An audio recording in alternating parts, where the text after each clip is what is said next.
Why, hello everybody. So today we're going to talk about another topic for back in my day, and today's topic is very dear to my heart. It's my rise and fall in Warhammer and slash Warhammer 40,000. Um, Firstly, as a preface, I like to state very clearly that I actually love the hobby of miniature gaming. I think it's fantastic, and I still follow the ones I used to play very, very closely, especially the stories for Warhammer and Warhammer 40,000. Um, and the things I'm going to talk about, I'm going to talk about store, I'm going to talk about some people and all that. And these are my personal experiences, so I'm not blasting anyone as a whole or group as a whole. These are just my reasons, and they're not meant to offend. They're just meant to state, and I will try to give as much evidence as possible. Now, so let's begin. First, my rise from the hobby. Actually, you can see in another video, which I will link below. Is from a white dwarf in 1995, and just I remember seeing these beautiful miniatures, and I was heavily into the war theme, more so into the ancient warfare. So I kind of like with Warhammer especially, I just fell into the hobby and loved it. The reasons why, of course, I already talked in that video. So if you want, you can listen to that. But the main focus I really got to me, of course, was the customizability of the game. You have to remember this was in the 90s, and so the late 90s, so video games didn't have much avatar, or you can't really customize, especially in war games, in computer war games and all that. You basically had to choose a faction that the developer chose for you.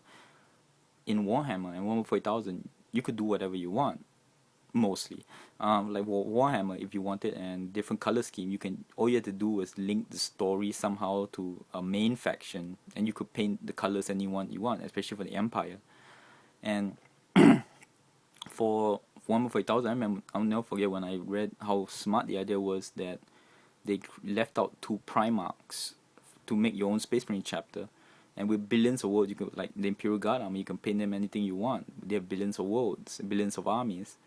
Um, and you could literally, with the history of it, make anything you want. It was all customizable. It's painted by your own self. Everything was a gem for you, and you could make any history you want. I remember in White Dwarfs that they used to have people. Someone, a 5-year-old kid made his own chapter called the Space Mummies. They all wore top hats and they had feather dusters. That was how great the hobby was, how fun it was, and that really drew me in. And I would say openly, I started in 1995. I did not end till about, I mean, where I should put my hand down and say I'm not playing anymore. Basically, it's the start of 2013. That's a long time, and I never gave up the hobby until this year, 2013, because I still love it, and I still follow the fluff stories very strongly for both games, and in fact most of the subsidiary games too. But there comes a time where you have to make a decision. This is the part where I have to give the reasons of the fall. First things first is I'll talk my personal reasons. Is transport's a bitch. You have to remember back then there was no foam case carrying and everything was in metal, like all my stuff. And I'm poor, so I had to go by public transport. And carrying all these matches about, they always had casualties. I'll call them casualties because when you get there and you bring them home, you have to literally repaint certain parts of the models. You have to re-glue them. You have to refix them and all that. Because to this day, because of the waves of things before, I don't do pinning and all that. And so there's always damage to the models. So it was really, really troublesome to it was the amount of work you have to do to put the models back together after you get home is about maybe 1 hour. I remember last time, because you had to hold the model when the glue was drying and everything, super glue. So it was really troublesome. And then when you did play at home, you would sit on the floor, which, let me tell you, sitting 6 hours on the floor playing Warhammer and Warhammer 4000, your legs get really tired. And Singapore is a hot country, so you get sweaty. Um, so that's my personal reason, is because of the unwieldiness of the game. that's nothing to do with the game's fault, but that's my own. That what limiting factor why I didn't get to play as much, and that's why I do a lot more painting. I'll put a link video to my Flickr page and see how many miniatures I have. Ridiculous amounts. I sold some though. And then now to talk about the one that maybe everybody who plays Games Workshop games knows, GW price hikes. Warhammer and Warhammer 4000. I never really got into any other miniature game, but those two, basically, the price in 1995, I'll never forget. You're looking at basically, I remember about $38, maybe $40 plus for a squad of 10 metal miniatures of Space Wolves, the Blood Claws. 2013, I went to go check at Gamersource Rex, and all the prices about the same. I checked around. 3 Centurions, Space Marines, $101, 3 miniatures. Now they're bigger miniatures, but you have to understand these are just 3 miniatures that you can't even play the game with them, and they're $101. It was ridiculously, the game has got so expensive, it's quite ridiculous, and the game has gotten bigger and bigger and bigger, you know, the Titans now and all of that, and the price was just astronomical. I mean, I'm a Space Wolf player, used to be a Space Wolf player, and I remember when they came out with the 5th edition codex, they had these new Space Marines on big wolves. You know, you think like so cool, and I wanted to buy one. So I thought I'd buy one miniature and paint it up. I went to look, it cost $80 over for one plastic miniature. And it was flawed, and I didn't buy it because it just got too expensive. I mean, I play board games a lot now, and I remember telling someone that I never thought I'll say the day when miniature games will get more expensive than Magic the Gathering. Because Magic the Gathering is more incremental, but you always tend to keep buying, so it adds up. But actually, I would say between the two hobbies, if you start now, because Magic the Gathering now has starter decks, and in this point I'd like to make important, I'm a casual gamer. I'll never play anything super competitively. As a casual gamer, at least Magic the Gathering has starting decks and all that now, where, you know, I can just buy them, I can play against the people casually. If we want to buy a few booster packs to enhance it, we can. But Warhammer 40,000, Warhammer, with new codexes coming out, the miniatures, you can only proxy them to a certain level. Like, for example, I even would understand, I wouldn't want to play with someone who says, okay, all these here, Imperial Guard, they're all Space Marines now. Where you just look at them as Space Marines. You know, you have to buy the miniatures, so it's ridiculously expensive. So you can't like Magic and all that, where, you know, Magic you can get a deck that works a certain way, that's a starting deck, a green-blue deck or something like that. This one you had to, for most part, if you wanted to play with most people, and I can totally understand why, you have to buy the miniature and to put them together so that people can see and know what they're playing against. So it just got too expensive. Basically, if I had to give an example, the game got so expensive, it's like soul draining to your wallet. It was ridiculously expensive now, and that's one other reason, because like I said, I'm not that rich, so I just found myself not being able to even afford one miniature, because if I bought one, I needed to buy 3 more to make the squad work. That kind of thing, you know, those kind of problems that were mathematically, I just would not be able to keep up with it. Where like with my Rise and Fall video of Magic the Gathering, where the rich kid could always now beat you because he could afford to buy the thing that he needed to, you know, make it work. Now, yeah, you can say I can make my own Titans and all that, but truth is, I like the official stuff, just me. So that's it. The next one is my second most important reason why I left the hobby was the vocal minority of the Warhammer and the miniature gaming community. The vocal minority, not the silent majority. I started to notice this when I came back and I got back into miniature gaming and all that. Let's be honest, there's always those few that you always meet in the stores who always play. They're very active in the forums, right? And for the most part, most of them are really good. But there are some veterans, which I like to comment, that they tend to be very vocal and they tend to be truthfully very trollish. And they tend to like to bash people down. They tend to be very rude and very eccentric. I mean, eccentric in a very bad way. To give you an example, there was one guy I'm in Singapore, by the way, so this is a Singapore one, where in Facebook forum, that one guy put up there, he's proud of, he finished his Elder troops, and he put it up. He said, like, this is my first time painting, I hope it looks good or whatever. And I'm not saying that you have to praise it, maybe, but even you give constructive criticism, it should be along the lines of, hey, good job for the first try, but maybe you could give more shading to this part. That's constructive. Yeah, he can learn from that. But people were some of the people were putting up comments like, "Where's his face? Dot dot dot," or like, "What's up with the color scheme?" That kind of thing. Like, and here's the thing. By later subsequent comments, you can tell these two people didn't know each other. So it's really mean, and the people who put these comments tend to regularly comment. And my best example was this guy who he plays Warhammer and Warhammer 4002, the tournaments here and all. I played an RPG with this guy, and my god, it was horrible. The kind of thing where people say you argue for about 1 millimeter, that kind of thing. This guy, we were playing an RPG, and he and two other guys argued for about 20 to 30 minutes about attacks of opportunity for Pathfinder. And here's a scenario we had. We had tied up Transvesta in the corner of the inn where we chased off the orcs, and all they were doing was arguing about attacks of opportunity. And I'm sure he applies the same kind of attitude when he plays Warhammer. And then on the drive home, he said that, "Oh yeah, I play Warhammer. This is how I found out that he plays miniature games." And he said, "No one wants to play me. Maybe because of the competitive level, he's really good at it and all." But I tended to think in my head, well, they don't play you maybe because, well, you maybe should look inward and say you're not fun to play with. Just saying.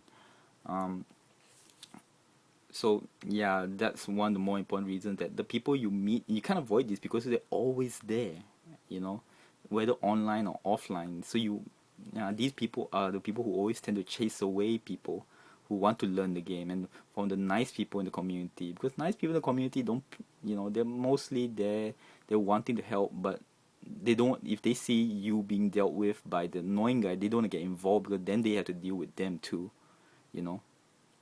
So yeah, that vocal minority is always a problem, which I just didn't want to deal with anymore. Very trollish. And the most important reason is actually, I'm gonna have a separate video on this for a very detailed talk, because I don't want to make this video super long. Is a Singapore store called Paradigm Infinitum now in 2013, but they also used to be called Leisurecraft. And basically they are not a FLGS, or rather a friendly local gaming store. They are just a LGS, local gaming store, because they're horrible. They chased me out of the hobby twice. I openly say that. Now I haven't been back in there since for a long time, I think over a year, since, well, maybe even a year and a half. But to what I hear, it doesn't change, and they're very well known for, many people are not their greatest supporters. I'm sure they have their fans, but personally, I hate that store. I mean, their policies they do and everything. Again, I'll give a few examples here. The detailed talk I'll do in another video. But I'll never forget that when it was still Leisurecraft, I used to buy. At one point, there was a sale, and I spent every single cent as a secondary school kid on buying their stuff. And I had bought a Pegasus Knight with 2 left wings.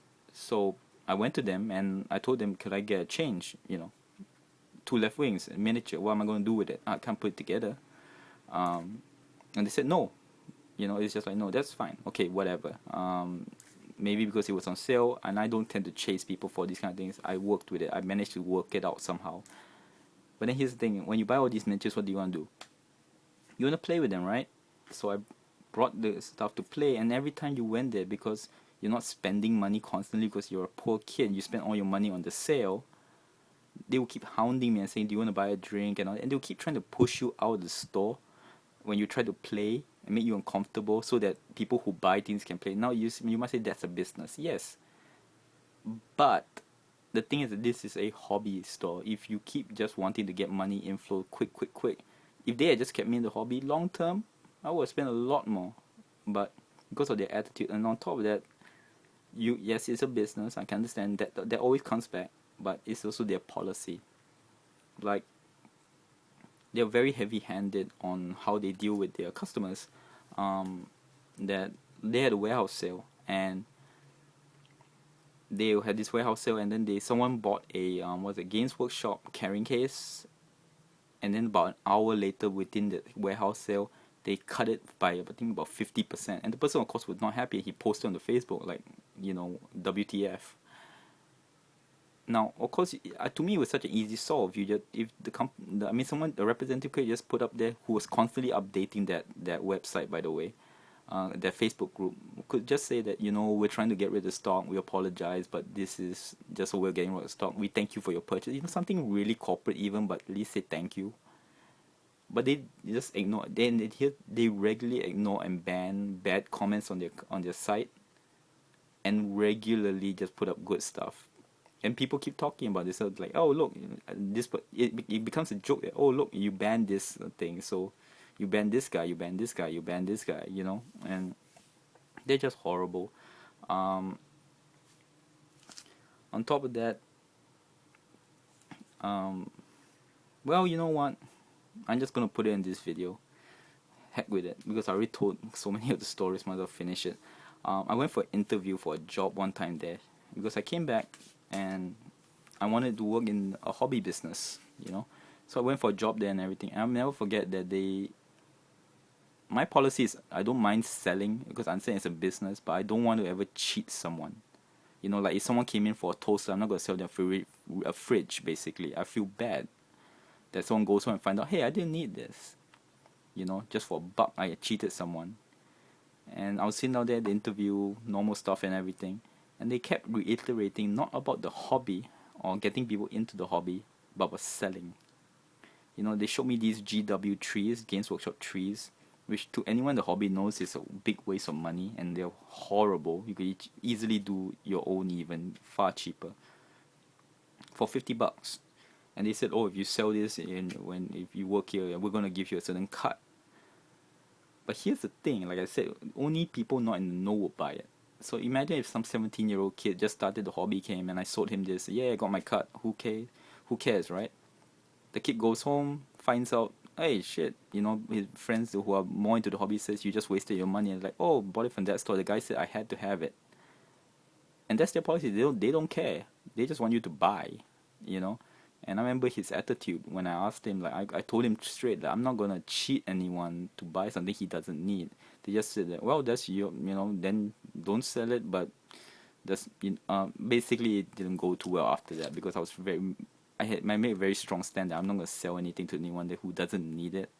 Like, if a person wanted to start, I would suggest he buy one squad of Space Marines rather than a whole battle box where the kid's gonna waste all his money because he doesn't even know how to put it together.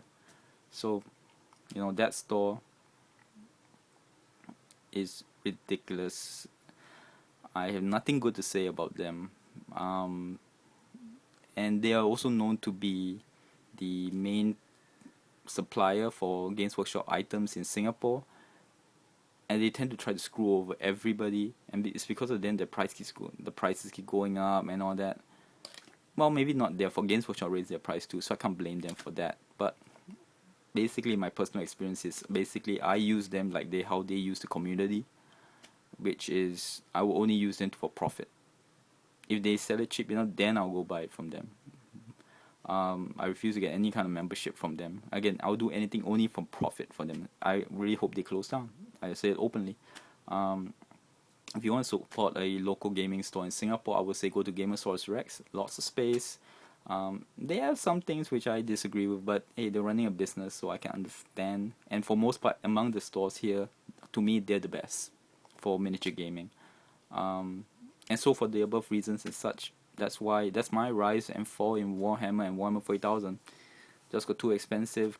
Didn't play enough. Hard to transport. Not being rich enough for me personally. Having a horrible supplier as slash store. They got me out of the hobby twice.